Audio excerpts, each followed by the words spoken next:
Capítulo 6, verso 1 al 15 es lo que vamos a estudiar esta mañana. ¿Ya estás por ahí? ¿Sí? Vamos a leer los primeros 4 versículos, oramos y estudiamos. Dice así, Juan 6, 1. Después de esto Jesús fue al otro lado del mar de Galilea, el de Tiberias, y le seguía gran multitud porque veían las señales que hacía en los enfermos. Entonces subió Jesús a un monte y se sentó allí con sus discípulos. Y estaba cerca la Pascua, la fiesta de los judíos. Entonces, Señor, esta mañana que hemos separado este tiempo para poder adorarte a través de los cantos, de la adoración, de la música. También este es un tiempo de adoración, es un tiempo donde tenemos comunión contigo, donde simplemente nos sentamos en silencio a escuchar lo que tu palabra nos tiene que decir. Entonces, danos un corazón receptivo, un corazón enseñable, un corazón quieto, Señor, para poder oír.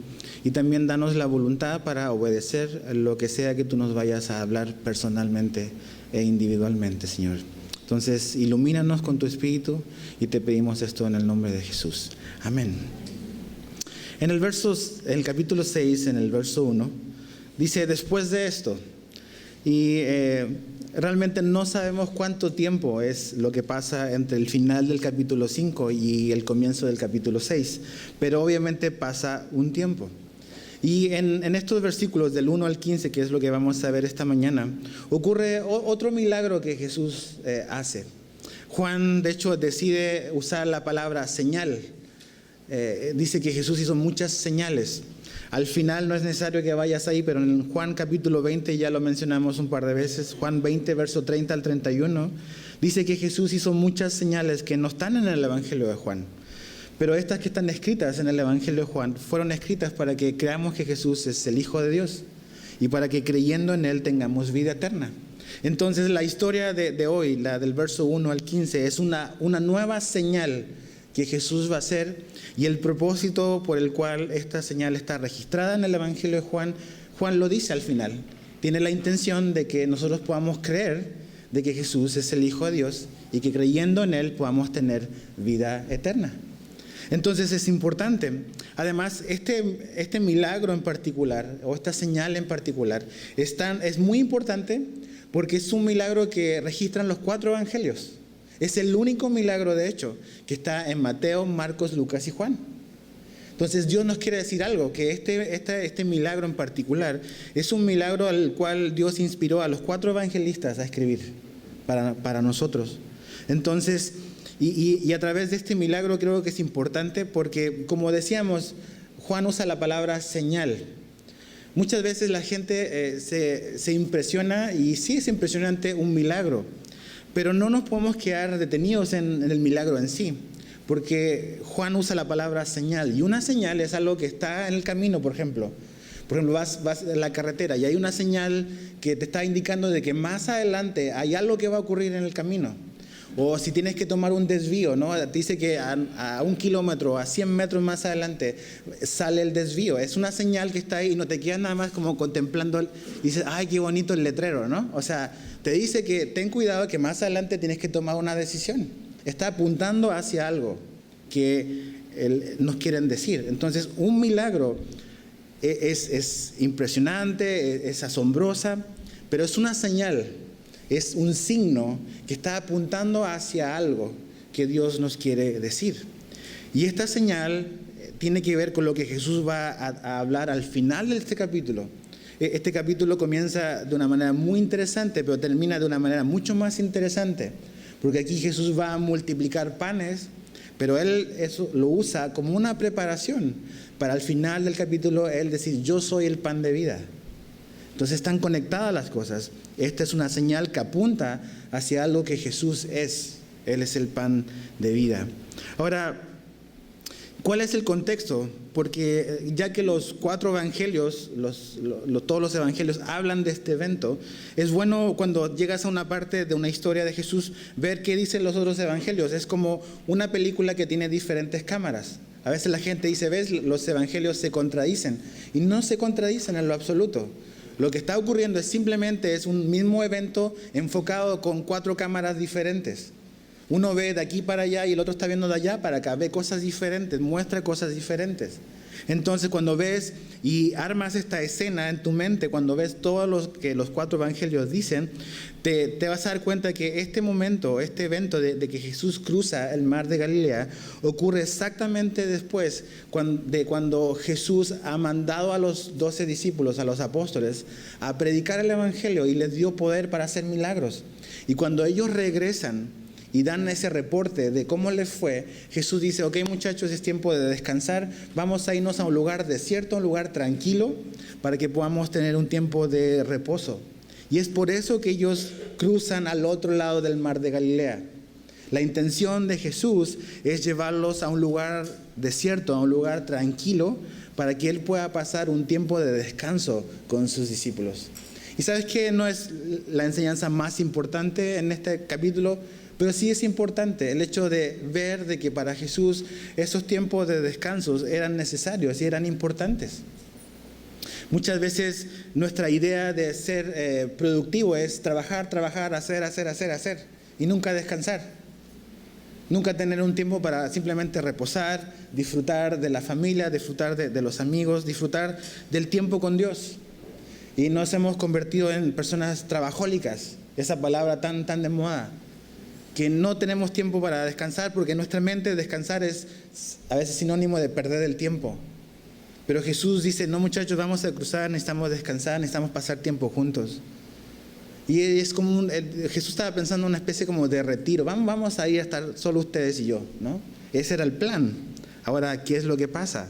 Dice que verso 1, fue al otro lado del mar de Galilea, el de Tiberias, y le seguía una gran multitud. El mar de Galilea es un lago realmente. En la Biblia aparece como mar, aparece como lago, también aparece con otros nombres. Cuando ves los evangelios, también se le menciona en Lucas como el mar de Genesaret, es el mismo, o el mar de Tiberias, como dice aquí Juan. Es el mar de Galilea. Está en la zona norte de Israel, es la parte donde Jesús pasó la mayoría de su ministerio. Jesús hizo muchos milagros en esa área, en esa zona. Es un lago que tiene aproximadamente como 24 kilómetros de largo y 10 kilómetros de ancho. Es un lugar hermoso, muy bonito. Y obviamente toda la actividad que giraba alrededor de este lago giraba o estaba relacionada con la pesca. Había muchos pescadores y pequeños pueblos que giraban en torno a la pesca. También una particularidad del lago o del mar de Galilea es que es un lago que está a 200 metros bajo el nivel del mar. Y está rodeado de grandes montañas. Y en esas grandes montañas se forman vientos que soplan sobre el lago y por eso se arman tempestades así complicadísimas de un momento para otro. Porque se arman alrededor y bajan al lago, el viento sopla y se arman tormentas que vamos a ver en la siguiente historia, que tiene que ver con el lugar donde ellos están. El mar de Galilea está abastecido por el río Jordán y también vuelve a abastecer lo que continúa el río Jordán. Entonces es algo muy importante. Hoy en día, por ejemplo, el mar de Galilea es la principal fuente de agua potable de Israel. Es de ahí donde toman el agua o sacan el agua para procesarla y para abastecer a toda una nación. Entonces es un lugar muy importante actualmente y fue un lugar muy importante donde Jesús sirvió. Entonces cruzan al otro lado. Los otros evangelios nos dicen que van cerca de una ciudad que se llama Bethesda y que ahí es donde ellos, Bethsaida, perdón, es ahí donde ellos van a estar como que rodeando, pensando como que descansar. Lo que ellos no sabían o lo que los discípulos no esperaban es que mucha gente siguió a Jesús. Entonces es que imagínate ese momento, ¿no? Vamos de tiempo de vacaciones, no trabajo, apagamos celulares y te empiezan a llegar, no, hoy sabes que tienes que atender este pendiente y acá, ¿y cómo te sentirías? ¿No? Así como que no con la mejor actitud, porque se supone que vinimos a descansar, a que nadie nos moleste, pero esta gente venía siguiendo a Jesús. Dice, una multitud le seguía. Ahora, Jesús era precavido con las multitudes. A cualquier persona quizás le impresionaría ver que una multitud lo está siguiendo. Pero Jesús no era como cualquier persona. De hecho, en el capítulo 2 de Juan, al final del capítulo 2, Jesús dice que realmente él era escéptico de las multitudes que aparentemente decían creer en él. Porque había Jesús en este momento, en el capítulo 6, es muy popular. Mucha gente quiere estar cerca de él, quiere ver lo que Jesús está haciendo, pero Jesús era precavido con las multitudes. Y de hecho aquí Juan nos dice la razón por la cual ellos seguían a Jesús. ¿Por qué seguían a Jesús? Dice, porque veían las señales que hacía en los enfermos. Esa es la razón por la cual ellos estaban siguiendo a Jesús. Básicamente seguían a Jesús por las señales, o sea, por las cosas asombrosas, y no por quién es Jesús, y no por oír sus palabras. Y pensaba un poco en esto, y como que me ponía a pensar en mi vida, y creo que también es bueno que tú lo hagas con la tuya. ¿Por qué? ¿Cuál es la razón por la cual estás siguiendo a Jesús? ¿Qué es lo que quieres obtener de él? ¿No? Aquí nos damos cuenta de que Jesús no está interesado en tener una multitud de seguidores con las motivaciones equivocadas. Y que realmente muchas veces vemos que él es escéptico sobre lo que la gente dice ser o creer o hacer por Dios, cuando en el fondo sus motivaciones son otras. Esta gente, podríamos decir, está interesada como en los beneficios de Jesús, pero no en las demandas de sus palabras. Y esas cosas no pueden ir separadas. No es así como un Jesús que yo personalizo. Vivimos en una cultura donde personalizamos todo. Vas a comprar un café, si es leche light deslactosada, entera, si es descafeinado, si es intenso o mediano, si es pequeño, mediano o alto, lo que sea. Puedes elegir muchas cosas. Y a veces pensamos que esa es la manera en que también nos relacionamos con Jesús. Yo lo personalizo de acuerdo a mis gustos y a mis preferencias. Esto sí me gusta de Jesús, esto sí lo dejo. Sí lo acepto, sí lo creo. Pero esto no me gusta tanto, entonces mejor lo elimino. Y con Jesús no podemos hacer eso. No podemos tomar una cosa y dejar otra.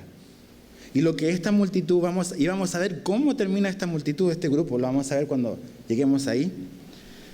Que este grupo realmente, su aparente admiración o su aparente fe no era tal. Y Jesús lo sabía. Entonces, mi pregunta para ti es, y la pregunta que Jesús nos hace es, ¿por qué me estás siguiendo? ¿Qué andas buscando de mí? ¿Qué es lo que quieres? Jesús sí está interesado en las motivaciones de la gente que le sigue, porque le estamos siguiendo. Ahora, fíjate el verso 5 al verso 7. Cuando alzó Jesús los ojos y vio que había venido a él gran multitud, dijo a Felipe, ¿de dónde compraremos pan para que coman estos? Pero esto decía para probarle, porque él sabía lo que había de hacer. Felipe le respondió, 200 denarios de pan no bastarán para que cada uno de ellos tomase un poco. Interesante, aquí comienza este diálogo entre Jesús y uno de sus discípulos. Pero algo primero que es importante notar es que dice que Jesús se subió a un monte, acuérdense, llegó y subió a un monte, están mirando el monte, y yo me imagino a Jesús con sus discípulos como que viendo que la multitud estaba viniendo, ¿no? Y Jesús viendo quizás la oportunidad para hablarles, ¿no? Para hacer algo. A lo mejor los discípulos así como que no puede ser, ¿no? Vienen a molestarnos en nuestro fin de semana con Jesús. Y Jesús empieza a actuar y dice, los otros evangelios, cuando lees el mismo relato, dice que cuando Jesús vio a la multitud tuvo compasión de ellos, porque los vio como ovejas sin pastor. ¿Has escuchado eso de que Jesús ve a la gente como ovejas sin pastor? Es en este momento, en este incidente, en este evento. Entonces Jesús, lejos de, en este imprevisto a lo mejor para los discípulos, más no para Jesús, no lo toma como una interrupción, como algo molesto, sino lo toma como una oportunidad y ve a la gente con compasión. ¿Cómo tomamos nosotros las interrupciones de nuestra agenda? ¿No? Cuando tú has planificado tu día, tu semana, y voy a hacer esto, y viene algo y pasa algo y te cambia tu plan, te cambia tu agenda. ¿Con qué actitud andamos? Andamos enojados, ¿no? Frustrados, ¿y por qué? Y yo tenía esto y vino esta persona y quería que me juntara con él o ella, y empezamos a veces a quejarnos porque alguien nos cambió el plan o la jugada. Pero Jesús, cuando vio a la gente, dice que tuvo compasión, porque los vio como ovejas que no tenían un pastor. Y los vio así. con compasión. Puedes leer eso en Marcos 6. Ahí habla de eso. Pero aquí inicia un diálogo muy interesante con uno de sus discípulos en particular. ¿Cuál es? Es Felipe. Felipe. Felipe aparece un par de veces en los relatos de los evangelios. Se nos dice, por ejemplo, en Juan 1, el mismo libro, capítulo 1, verso 44, y este es un dato importante, creo, en lo que está pasando aquí, que Felipe era originario de Betsaida. Esta escena, este lugar, este monte, está cerca de Betsaida. Eso es lo que nos dicen los otros evangelios. Jesús, cuando cruzó, llegó a un área desierta cerca de Betsaida. Felipe era de esa zona. Entonces Felipe está en un lugar que es muy familiar para él, que lo conoce. Quizás corrió por ahí cuando era niño, se tiró a jugar. Conoce esa área, está muy familiarizado con la zona. Y aquí lo que va a ocurrir es que este hombre, este buen Felipe, va a ser probado por Jesús. Porque fíjate, eso es lo que dice, ¿no? Dice, ¿de dónde compraremos pan para que coman estos? Verso 6, pero esto decía, ¿para qué? Para probarle. Interesante. Jesús le hace una pregunta a Felipe. Y cuando Jesús nos hace preguntas es bueno ponerse nervioso. Ves la cena y ya ves los otros evangelios y dicen que ya empezaba a anochecer, que había muchísima gente, pero ya era tarde y los discípulos empiezan a decirle, mejor diles que se vayan, porque necesitan comer y necesitan ir a otro lugar, porque nosotros no tenemos. Entonces los discípulos empezaron a ponerse nerviosos, ver el reloj y ven que tienen cara de hambre y no han comido todo el día y le dicen, no, mejor diles que se vayan. Y Jesús le dice a Felipe, ¿dónde vamos a comprar pan?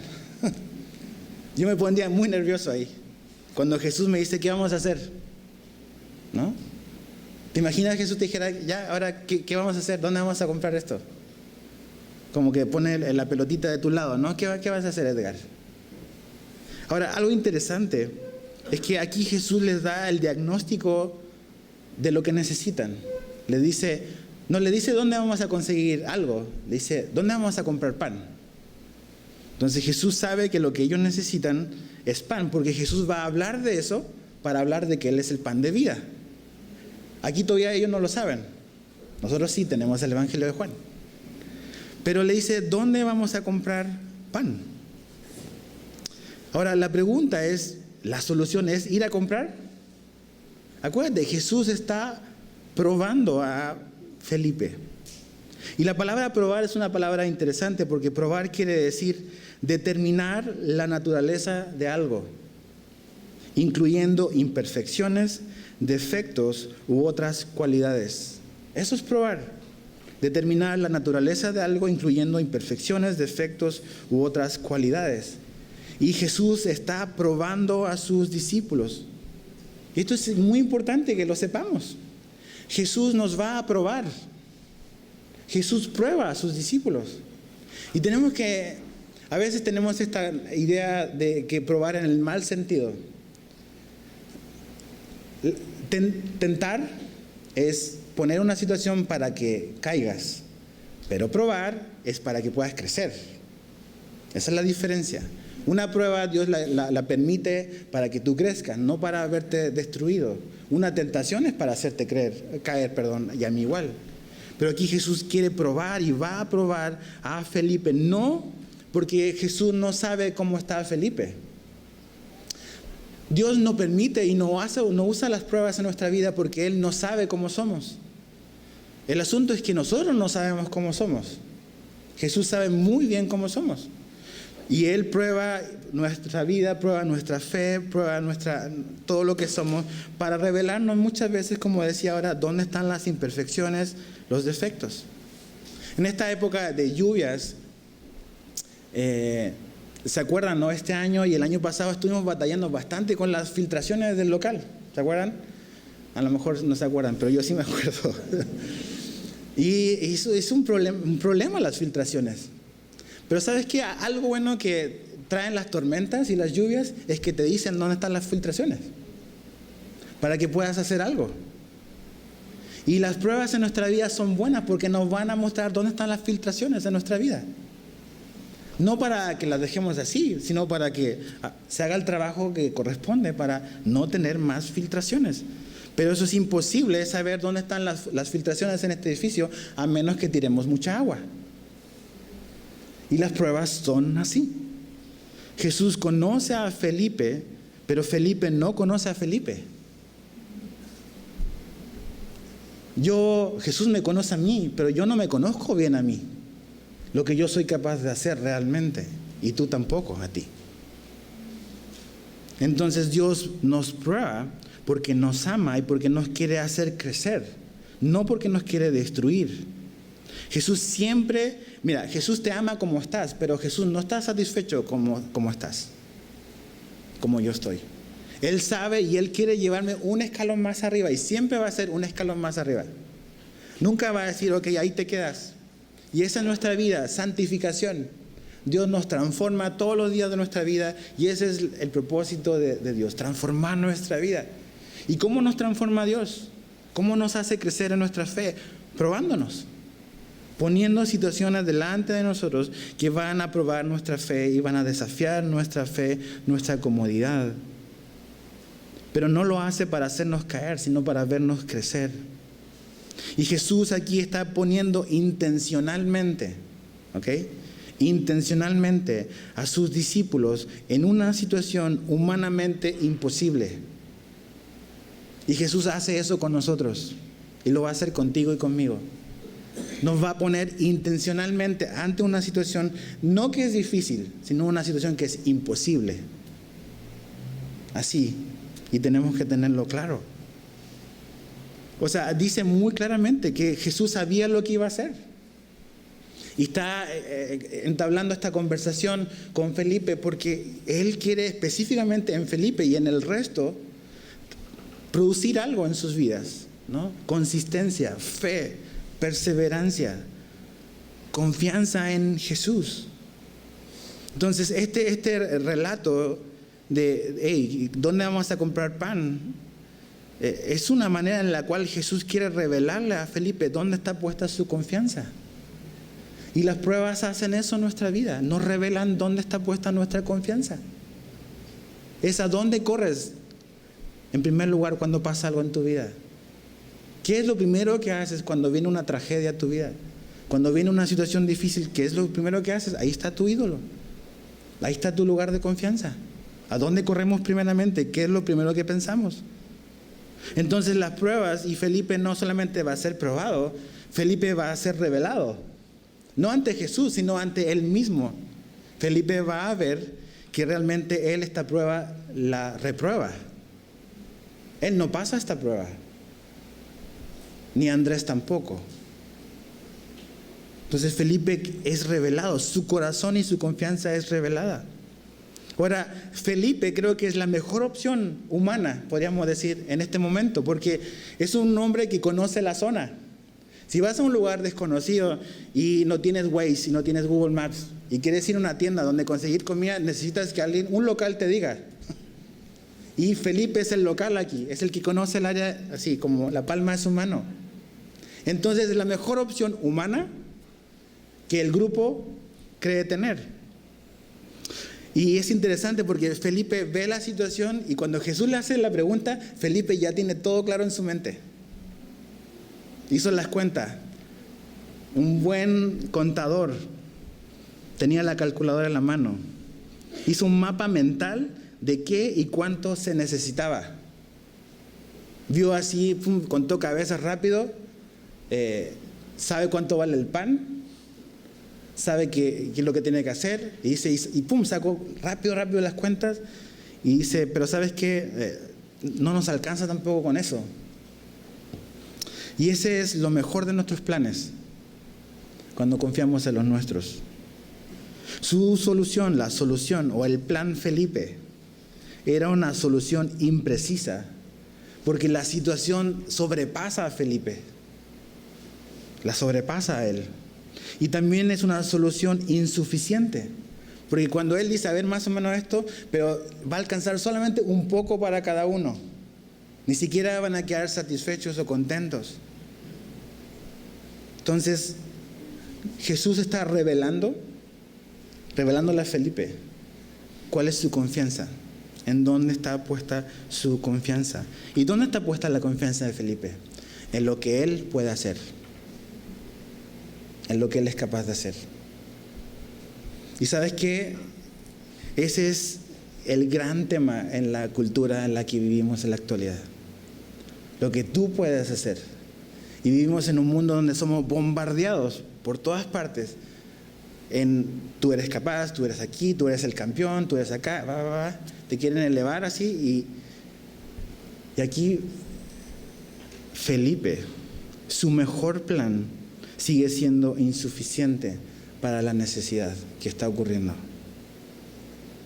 ¿Sabes qué? No es cuántos versículos sepamos, sino qué vamos a hacer. Tú y yo puedo saber muchos versículos de la Biblia, me los puedo memorizar, pero si yo no actúo, si yo no tomo decisiones basadas en lo que he aprendido, ¿de qué me sirve? Yo puedo decir, yo conozco a Dios, estoy leyendo quién es Dios, pero darme la vuelta o bajar las escaleras y siguiendo tomando mis propias decisiones y siguiendo mis propios planes. Entonces, ¿de qué nos sirve saber muchas cosas cuando mis decisiones siguen siendo básicamente hacer mi propia voluntad? ¿Cuál era la confianza de Felipe? Lo que él podía hacer. Mis limitaciones, tus limitaciones, son una oportunidad que Jesús va a usar para mostrarnos que sus capacidades son superiores, suficientes y satisfactorias, para que así mi confianza y mi fe estén edificadas en Él. O sea, Felipe y los discípulos, y no es porque los estamos condenando, ahí nos vemos retratados tú y yo. O sea, vamos a hacer una playera de yo soy Felipe. Ese es el hashtag. Yo soy Felipe. O todos somos Felipe. Todos somos Felipe. Entonces, Felipe y Jesús está ahí mirándolos, ¿no? Pero Felipe no es un hombre ignorante de quién es Jesús. O sea, Felipe hasta este momento ha estado sentado en primera fila y ha visto lo que Jesús es capaz de hacer, ¿no? Jesús ha hecho otros milagros. Jesús, el milagro anterior la señal anterior que Juan nos habla de que levantó a un cojo de 38 años. Y todos los otros milagros, los muchos milagros que hablan los otros evangelios. Felipe era testigo de eso. Felipe podría haber dicho, pues aquí está, pues no sé, Señor, pues tú eres el que hace los milagros, hazlo tú, no es mi problema. Pero Felipe no hace eso. Y sabes que muchas veces se nos olvida todo lo que Jesús ha hecho. Y pensamos que ahora sí me toca a mí hacer algo. Y que yo sí tengo algo bueno que ofrecer y suficiente y satisfactorio. Cuando Jesús nos está mostrando de que nunca podemos dejar de depender de Él, ni de su plan, ni de sus soluciones. Mis soluciones, mis planes, los tuyos, son insuficientes e insatisfactorios para nosotros y para los demás. Jesús dijo que sigue tus planes, sigue tus sueños, vas a tener sed al final. Así. Entonces, ¿cuál es la confianza de Felipe? Él, lo que él puede hacer. ¿Qué es lo que Jesús le quiere mostrar? Felipe, tus capacidades están limitadas. No puedes, esto es más grande que tú, que tu capacidad. Verso 6 al 9. 8 y 9. Uno de sus discípulos, ahora viene Andrés, ¿no? Hermano de Simón Pedro, le dijo, aquí está un muchacho que tiene 5 panes de cebada y 2 pececillos. Más, ¿qué es esto para tantos? Andrés, el buen Andrés, originario también de Bethsaida. Es interesante, los dos locales, los dos que conocen esa área, son los que son protagonistas aquí. Y yo creo que intencionalmente es porque ellos se sienten cómodos en ese lugar, lo conocen. Pero el plan de Andrés son 5 panes y 2 peces. Ese es el plan de Andrés. Así son nuestros planes. 5 panes y 2 peces. Cuando la necesidad es impresionante, es inmensa. nos abruma, nos deja pequeños. Y nuestras ideas brillantes son 5 panes y 2 peces. Y a veces pensamos de que Dios necesita nuestro consejo. Y cuando oramos, lo aconsejamos. Tengo esto, me está pasando, por favor, haz esto, soluciona aquí, haz esto otro, ¿no? Y nosotros estamos aconsejando a Dios. Los planes de Andrés. Al menos trajo algo, ¿no? Podríamos pensar.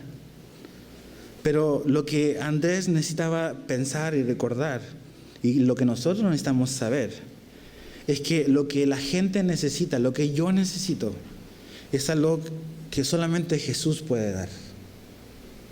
No es algo que yo tengo, no es algo que yo puedo generar en mí mismo. Es algo que solo Jesús puede dar porque solo Él lo tiene. Entonces, ¿qué es lo que Felipe necesita saber o recordar? ¿Qué es lo que Andrés necesita saber y recordar? Es que necesitamos a Jesús. Necesitamos seguir sus planes. Y cuando seguimos sus planes, Él nos da sus capacidades para poder hacer sus planes. Pero Él no me va a dar sus capacidades para yo seguir mi plan. Él me da sus capacidades, su poder, para que yo pueda vivir la vida que le honra y le glorifica a Él, la que está en su palabra. Para que sus propósitos se cumplan, no para que mis sueños se realicen, sino para que sus propósitos se cumplan. Ahí Dios me garantiza su poder y su capacidad. Necesitamos a Jesús. Andrés necesita ver de que, y él como que se da cuenta, ¿no? Como que trae estos panes y estos peces y dice, tenemos esto, pero no sirve de mucho. Realmente estamos sobrepasados por esta situación. Y a lo mejor así te encuentras esta mañana. Te sientes abrumado, sobrepasado por algo imposible en tu vida. Lo que sea, tú sabes dentro de tu corazón qué es. Y has tratado a lo mejor todo este tiempo de tener una idea brillante que en cierta manera pueda ayudarle a Dios a vencer o a ganar o superar esa situación. Pero hemos hecho nuestro mejor esfuerzo, pero nuestro mejor esfuerzo sigue siendo insuficiente. Dios nos pide nuestra obediencia y nuestra confianza en Él, no nuestro mejor esfuerzo. Y me encanta ver a Jesús porque Jesús dice, a ver, ¿qué vamos a hacer? Y Jesús está parado, nada más me imagino mirándolos así, y ellos todos estresados, todos nerviosos, ¿qué vamos a hacer? Y viendo y contando cabezas, y son 5,000 hombres, los evangelios dicen que eran 5,000 hombres sin contar mujeres y niños. Entonces mínimo eran 10,000 para arriba. Dale de comer a 10,000 con 5 panes y 2 peces. Y todos así nerviosos, quizás hasta regañándose entre ellos, ¿no? ¿Te pasa eso, no? Cuando estás estresado empiezas a regañar a medio mundo. Y Jesús nada más mirándolos, ¿no? Con ojos de compasión, como Jesús ve a las multitudes. Ahora, los discípulos sí tenían pastor. La multitud no. Pero ellos sí tenían un pastor, era Jesús. Y no fueron al pastor, al buen pastor. Pero Jesús no los regaña. No le dice, oye, ¿qué onda? ¿Cómo no agarran la onda? No les dice eso. ¿Qué es lo que hace Jesús? Verso 10. Entonces Jesús dijo, haced recostar la gente. Y había mucha hierba en aquel lugar, y se recostaron como en número de 5,000 varones. Y tomó Jesús aquellos panes, y habiendo dado gracias, los repartió entre los discípulos, y los discípulos entre los que estaban recostados, asimismo de los peces, cuanto querían. Y cuando se hubieron saciado, dijo a sus discípulos, recoged los pedazos que sobraron, para que no se pierda nada. Hasta el verso 13, recogieron pues y llenaron 12 cestas de pedazos que de los 5 panes de cebada sobraron a los que habían comido. Es interesante, ya después de que pues nadie tiene nada mejor que dar, Jesús dice, ok, manden a la gente que se recuesten, que se sienten básicamente. Entonces Jesús da una orden. Dice, díganle a la gente que se sienten, que se recuesten. Y me encanta eso porque ves que Jesús es ordenado. Él podría haber hecho el milagro, pum, así, ¡zas! Y armarse un caos, así como cuando van a repartir despensa, que se arma un caos, todos tratando de agarrar algo, ¿no? Ahí se demuestra nuestra naturaleza. Pero Jesús no hace eso, le dice, vamos a decirle a la gente que se siente y espere, ¿no? Es difícil esperar cuando tienes hambre, ¿verdad? Es como cuando vas a un restaurante y ahí vemos quiénes somos, cuando espera que le asignen mesa. ¿Cuál? Y estás así nada más, así como, y empiezas a hablarle mal ahí al mesero. Entonces Jesús dice, no, siéntense, recuéstense un momento. Dice los otros evangelios de que los sentaron en grupos de 100 y en grupos de 50. Ordenado Jesús. Y imagínate, ya los grupos de aquí, allá, todos sentados, ¿no? Es interesante cómo nuestro carácter sale a relucir cuando nos dan instrucciones. Aquí yo a veces me paro atrás y empiezo a ver cómo ustedes reaccionan a las instrucciones de los anfitriones. De siéntate aquí, siéntate allá. Algunos sí, otros no. Otros con una sonrisa, otros así como que quejándose. Es interesante vernos cuando nos dan instrucciones. No, siéntate aquí. ¿Por qué? Siempre el por qué, ¿no? No, porque aquí te tocó. Entonces me imagino esa escena, Jesús viendo a la gente, unos quejándose quizás, otros pues sentándose, pero los ordenó. Y lo segundo que hace es, los multiplica. Ahí viene el milagro. ¿Cómo lo hizo Jesús? Dice que alzó los ojos y dio gracias. O sea, había una cesta y empezó a sacar.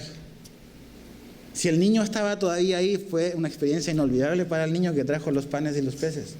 Nada más sacar así, panes, peces, llenar cestas para que la gente coma. Pero algo asombroso es eso, ¿no? O sea, la solución no estaba en la tiendita, no estaba en el bolsillo. La solución para los discípulos estaba frente a sus ojos. Era Jesús. Y por eso yo decía hace un rato de que las pruebas nos revelan dónde está puesta nuestra confianza. Es qué es lo que vas a hacer cuando viene la crisis. ¿Qué vas a hacer? Lo primero que vas a hacer cuando venga la dificultad, la oposición. ¿Qué es lo que vamos a hacer? Cuando Israel estaba siendo desafiado por Goliat, por los filisteos, todos le tenían miedo porque veían al gigante que era impresionantemente grande. Pero hubo solamente un hombre que volteó la mirada tantito más arriba y vio a Dios, que era más grande que el gigante. Porque puso sus ojos donde debía de ponerlos, no en el gigante, en Dios. Y cuando viene la dificultad y viene esa situación como difícil e imposible que Jesús está usando para que tú puedas crecer, Él te quiere demostrar de que tus recursos son limitados e insuficientes y no vas a poder, pero que Él nos ofrece estar con nosotros y Él está ahí con nosotros para hacernos crecer, para mostrarnos quién es Él, sus capacidades, sus atributos, su carácter, y que eso es suficiente y satisfactorio. Necesitamos pensar en estas cosas. Y me imagino la escena, ¿no? Es impresionante de estar sacando panes y peces y multiplicando y distribuyendo. Es interesante porque lo único que los discípulos ayudaron fue en distribuir. Porque los discípulos no tenían la capacidad de producir algo. Simplemente tenían la responsabilidad de distribuir. Y eso es algo para nosotros. Tú y yo no tenemos la capacidad de producir algo. Lo único que tenemos que hacer es distribuir lo que Jesús nos da para compartir. Tú no le puedes solucionar la vida a otra persona. Jesús puede hacerlo. Tú no le puedes dar vida a un matrimonio de otra persona. Jesús lo puede hacer. Nada más somos recipientes para canalizar lo que Jesús produce y lo que Jesús es y lo que Jesús es capaz de hacer. Y nada más nosotros distribuimos con los demás, compartimos lo que Jesús es capaz de hacer, lo que Jesús ha hecho en nuestra vida también. Y no es que tan poco o que tanto podamos tener. Aquí lo importante es en manos de quién está. Jesús no necesitaba, y eso es muy importante. La historia aquí no es que Jesús necesita tus 5 panes y los 2 peces. Jesús no necesitaba los panes y los peces para alimentar la multitud. Como te digo, hizo el universo. No necesita los panes y los peces. Pero en su gracia y en su soberanía, Él nos permite, con todas nuestras limitaciones, ofrecer algo insignificante, algo pequeño, y ponerlo en sus manos y que Él haga lo que Él quiera hacer con eso. Entonces, ¿en manos de quién está tu vida?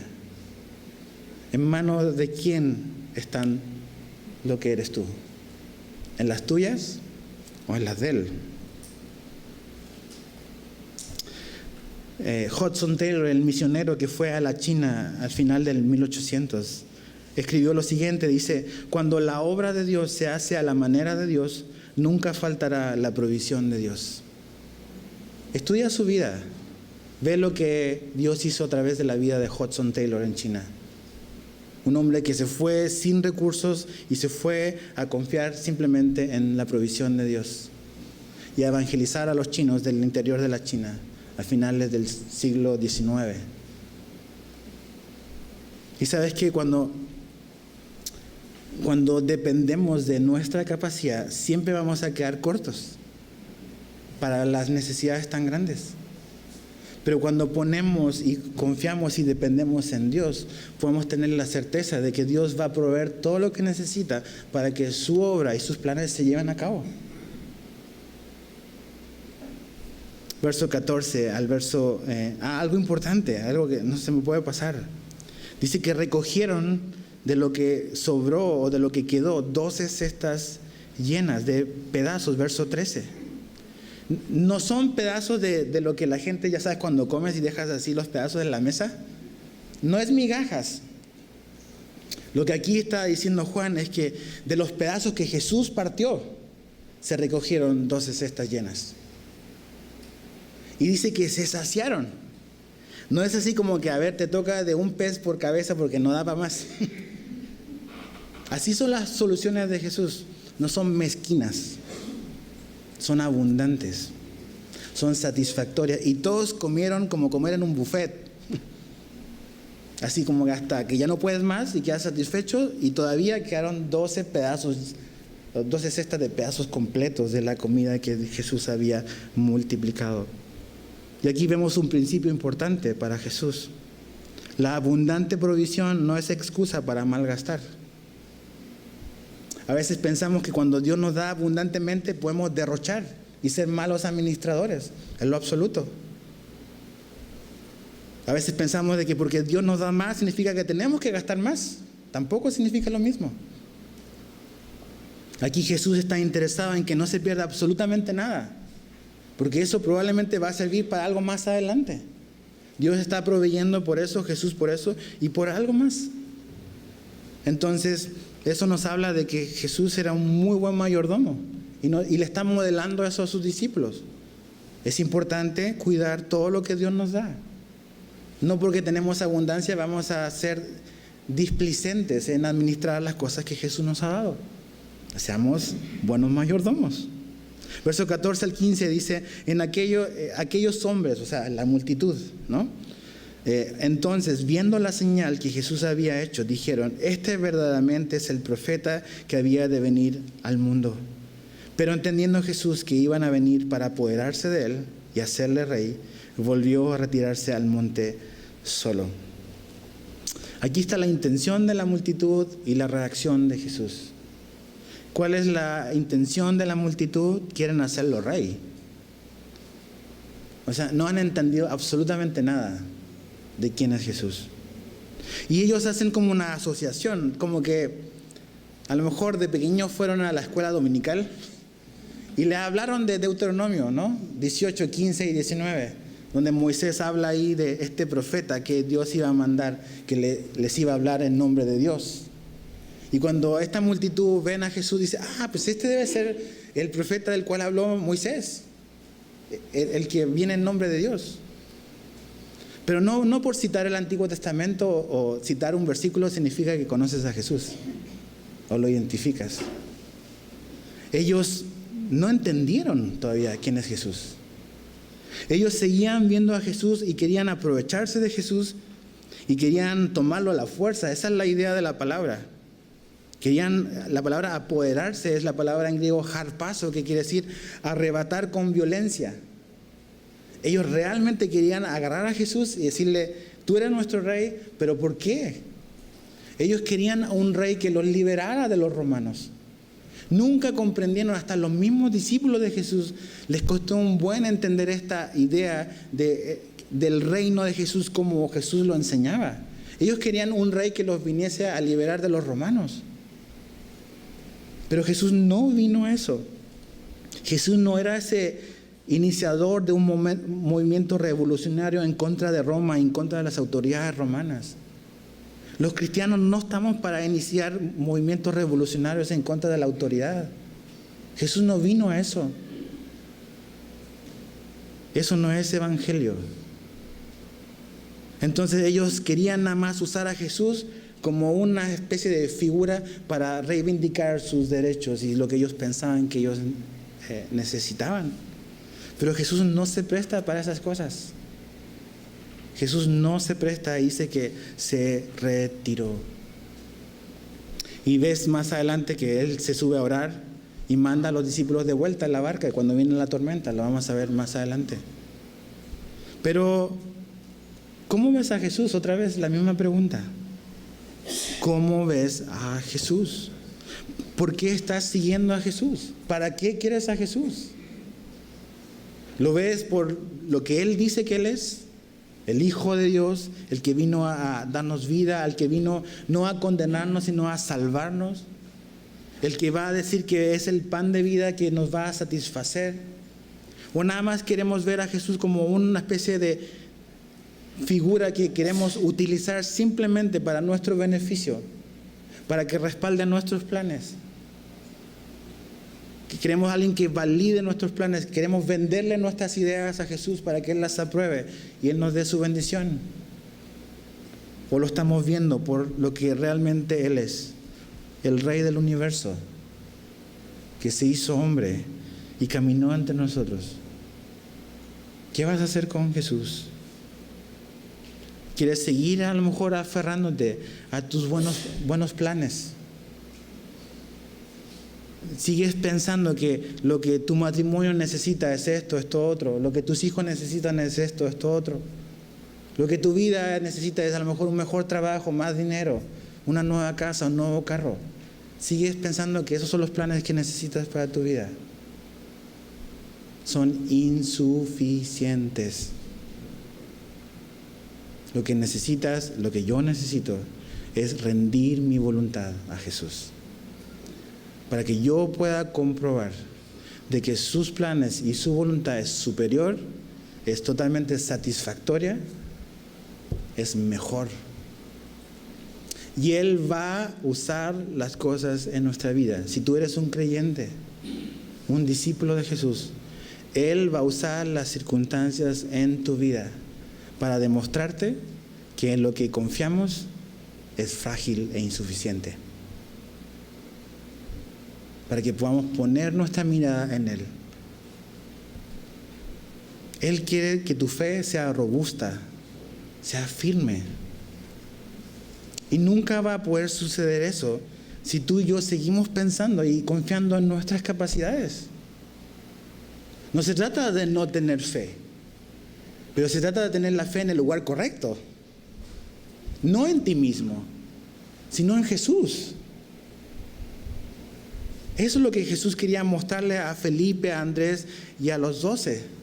Que realmente la solución está ahí disponible frente a ellos y se llama Jesús.